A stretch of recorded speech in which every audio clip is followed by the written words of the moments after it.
China's newest form of protest, public toilet-style messages. Some of them say, dictator step down. This one says, 35th anniversary, never forget Tiananmen, never forget white paper protest. These are happening in Beijing, and some of them also across China, but mainly in Hangzhou. This one reads, Xi Jinping and his wife, you guys come drink poop water. And this is a frustration people have been expressing after Hangzhou, which is a city in China that recently had a problematic tap water situation, which I did a video on. And so people were really mad that the problem wasn't getting solved, and they resorted to doing this. This one reads, China wants democracy and rule of law. And this one reads, the September 3rd parade, screw you, CCP should have collapsed long ago. I deliver food orders for government officials and added rat poison. Feel the destruction. Dictator running dog. Like I mentioned, some of these messages appeared after that recent drinking water scandal, the tap water scandal.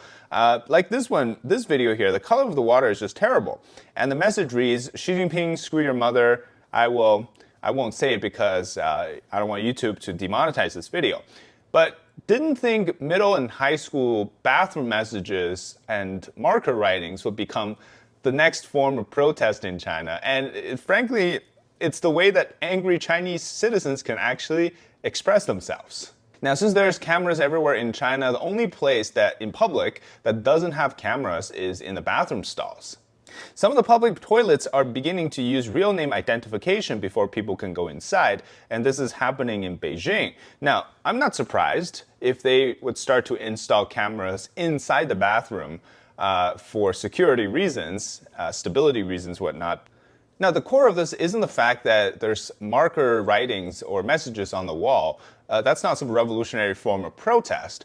What is shocking is that protesting in China, even the most benign form of messaging, is considered taboo.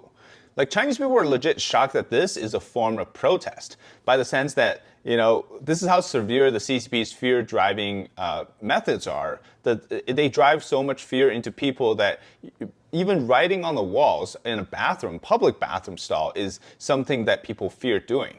And those that do are considered warriors.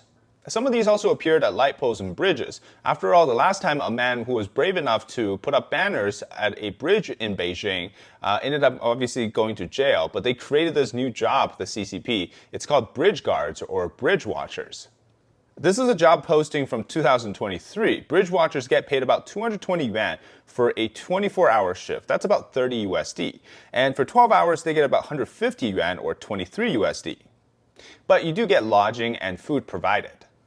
Now it's nearing the September 3rd parade, and they've increased the number of bridge guards or bridge watchers in Beijing from 1 on each end of the bridge to now maybe 3 on top of the bridge as well. They get boxed lunch, they get snacks, they get accommodation. Some of these, what they provide is much better than what the construction workers in China would get. And the goal here is to prevent people from putting up banners for the rest of the city to see ahead of the so sensitive September parade.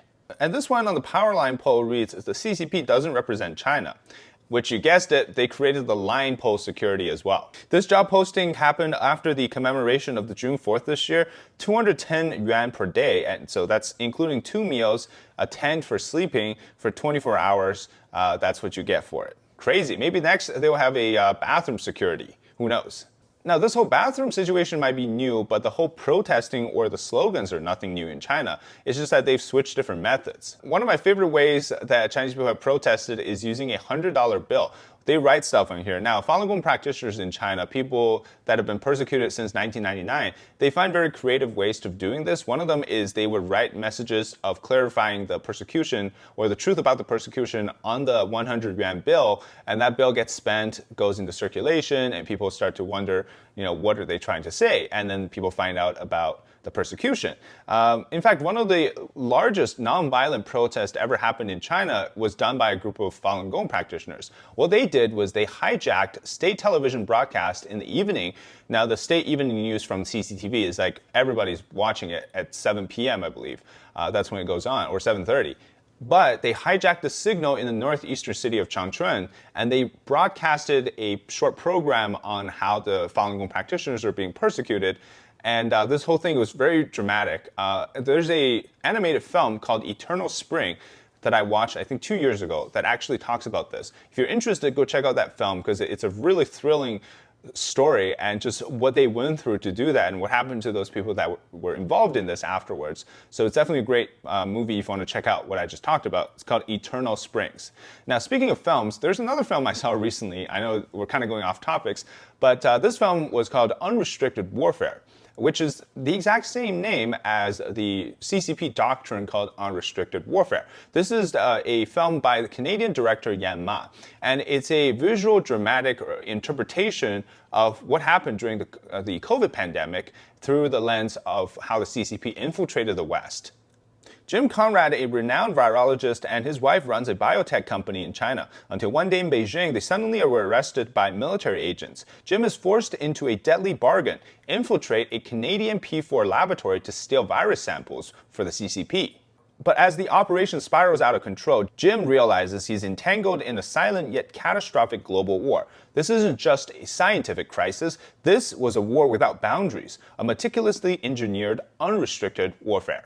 My favorite thing about it was a dramatic storytelling version of what I and many covered throughout the years of the COVID pandemic and the truth about what happened in China in those laboratories. So I think it's a great way to entertain yourself, having known the tragedy what it was that caused the global pandemic. So give it a watch. I'll put a link in the description as well. Now, the reason I mentioned these two films is because I'm also working on a documentary investigation, this mini documentary that will come out later this fall. And that deals with the deep infiltration of the CCP into America, which I'm very excited to show you and share more details with you once we're closer to the end of production. But for now, just a little bit of sneak details, I guess, or sneak announcement on this. There's definitely some exciting stuff coming up, so you guys definitely don't want to miss it. Okay, now back to the protest. Toilets and cameras aside, the whole point about this whole September 3rd military parade is that it's supposed to be the perfect thing, right? Beijing is on high security alert, and by high security alert, it means they have, too many people, but they can patrol every street, every subway cart, and every bridge. And this is not for terrorist threats or dangerous suspects. This is just to control regular people. For example, on the subway, there's armed police officers with dogs, or there's simply PLA soldiers that take up the passenger space. And almost every cart has these stabilizing troops. They call them stabilizing because their mission is legitimately to stabilize from any sort of chaos. And by chaos, it means people protesting. People that hold up signs or try to chant slogans and things like that. These, if they're not in military or police uniform, then they're hired security guards with dogs. The pay is actually pretty good for this kind of job. It's 4,000 yuan for 2 weeks, and you get a little bit more compensation, and I believe you work 6 to 8 hours a day. It's a decent chunk of change. It's $600, but it's decent in Chinese salary. This video here shows law enforcement showing up on a high-speed train and attempting to stop individuals from going to petition in Beijing ahead of the military parade. And this happens to those that try to make it to Beijing during these sensitive times, and they dispatch a lot of manpower to try to stop people like them. In this particular example, though, the detained petitioners cried out, "They forcibly demolished my home, and now they won't even let me go to Beijing." So as bizarre, as ridiculous as it sounds with the bridge guards, the bathroom situation, and all of that, it's just, it's a normal thing in that kind of society where you're constantly under pressure to maintain this perfect image. And by perfect image, it often means that you have to kind of pretend like nothing bad is happening. So you employ a massive amount of resource on stabilizing or defeating destabilizing factors. And that's exactly what the CCP does now. All right, thank you so much for watching this episode. Hope you enjoyed the content, and let me know your thoughts in the comments. Subscribe to the channel if you haven't already, and we'll see you next time. Bye-bye.